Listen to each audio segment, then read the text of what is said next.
Zee 24 वतीनं राबवण्यात येत असलेल्या प्रदूषणमुक्त दिवाळी अभियानाला राज्यातल्या शाळांमध्ये मोठ्या प्रमाणावर प्रतिसाद मिळतोय।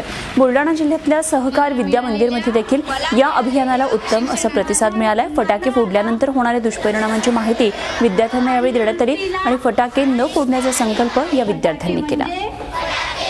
झी 24 तास हा जो उपक्रम घेतो आहे की फटाक्यांबद्दल मुलांमध्ये जागरूकता आणणं, तर याचं खरंच कौतुक केलं पाहिजे की लहान मुलं एवढे कमी वयापासूनच त्यांना या गोष्टी कळत आहेत। आपण जेव्हा लहान होतो तर या गोष्टी आम्हाला सांगणारं कोणी नव्हतं, पण झी 24 तास एवढं छान अवेअरनेस प्रोग्राम घेते, त्याबद्दल मी त्यांचं धन्यवाद म्हणते। झी 24 तास यांचा मी आभारी आहे, कारण त्यांनी दिवाळीला प्रदूषणमुक्त बनवण्याचा हा कार्यक्रम जो राबविला आहे तो अतिशय चांगला आणि उत्तम आहे। मी पण यावर्षी निश्चय केलेला आहे की दिवाळीला प्रदूषणमुक्त बनवेन आणि मी माझ्या परिसरांना आणि घरच्यांना सगळ्यांना सांगेन की या दिवाळीला कोणीच फटाके फोडणार नाही आणि प्रदूषण करणार नाही।